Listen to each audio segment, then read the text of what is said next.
ჩვენი გამოცემები, რომელიც შექმნა მზია მაღლობელმა ბათუმელებს და ნეტგაზეთს გულისხმობ, ყოველთვის იყო გაჭირვებული ადამიანების თავშესაფარი.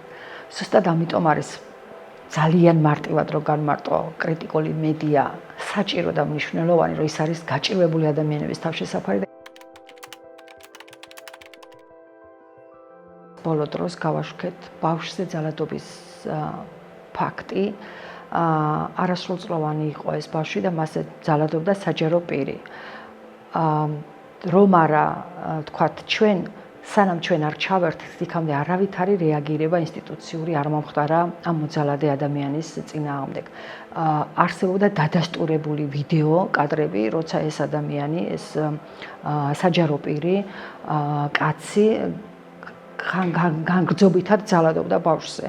ეს იყო შემზარავი კადრები და ამის მიუხედავად არავითარი რეაგირება არ მოახდინა არც ერთმა ინსტიტუციამ ამ ადამიანის მიმართ რაღაცა ზომების გასატარებლად. იქამდე ვიდრე ჩვენ არ ჩავერიეთ, ვიდრე ჩვენ არ გავაშუქეთ, ჩვენი ჩარევა რა არის გაშუქება და საზოგადოების ინფორმირება, ხო? რა თქმა უნდა, ასეთი არაერთი ისტორიის მოყოლა შეგვიძლია, როდესაც ჩვენ ვიქეცით უხმო ადამიანების ხმად, მიუსაფარი ადამიანების მხარდამჭერებად, პრესის თავისუფლება, სიტყვის თავისუფლება საქართველოსთვის ნიშნავს ამ ქვეყნის დამოუკიდებლობას. როგორც კი მორჩება საქართველოში მედიის განადგურება, კრიტიკული მედიის, თავისუფალი მედიის განადგურება, რისი გეგმაც აქვთ ახლა ამ ხელისუფლებას, ჩავთვალოთ, რომ ეს იქნება ამ ქვეყნის დამოუკიდებლობის, ამ ქვეყნის თავისუფლების დასასრულის დასაწყისი. გარანტორი ამ ყველაფრის, ქვეყნის თავისუფლების, ადამიანის უფლების, საქართველოს ევროპული მომავლის და ასე შემდეგ. ერთადერთი არა, მაგრამ ერთ-ერთი მნიშვნელოვანი ინსტიტუცია არის ზუსტად მედია, რომელიც ვერ გააჩერეს, რომლის მოსპოვას და განადგურებასაც ცდილობენ, მაგრამ მე დარწმუნებული ვარ, ეს არ გამოვა.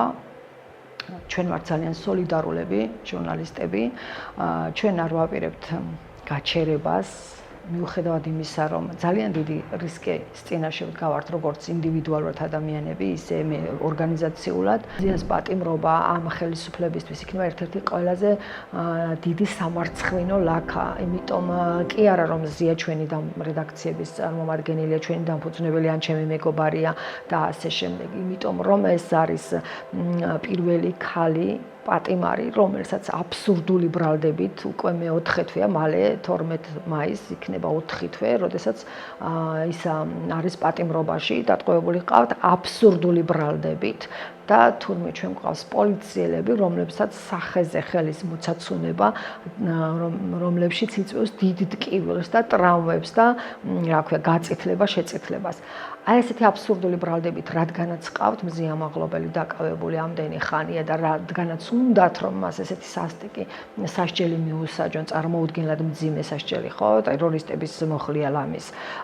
ზუსტად ამიტომ იქნება ერთ-ერთი სამარცხვინო ლაქა ამ ხელისუფლებისთვის მზია მაღლობელის პატიმრობა, რადგან არც ერთ ხელისუფლების ჩვენ ბევრნაირი ხელისუფლება ყავდა, ხო, და არავინ არც ერთი მათგანი არ იყო დემოკრატიაზე მოტრფიალი, დემოკრატიაზე შეყვარებული, მოდი ასე ვთქვათ, მაგრამ არც ერთმა არ იკადრა თავის თავს არ აკადრა, რომ ყოლოდა ქალის ინგლისის პატიმარი. თქმა უნდა, მათთვისაც ჩართული არის წამზომი, მათთვის ნამდვილად არის ჩართული წამზომი, არაფერი მათ სასარგებლოდ გადაწყვეტილი არ არის, ამიტომაც ეს ძალიან ჩქარობენ და ამიტომაც ცდილობენ, რომ ადამიანები შეაშინონ, დათრგუნონ, გაანადგურონ, დააპატიმრონ, სცემონ, ღირსება შეულახონ და ასე შემდეგ. ეს აიხსნება მხოლოდ და მხოლოდ იმით, რომ მათ აქვთ მოსასწრები. მოსასწრები აქვთ. ნახოთ, რას მოასწრებენ.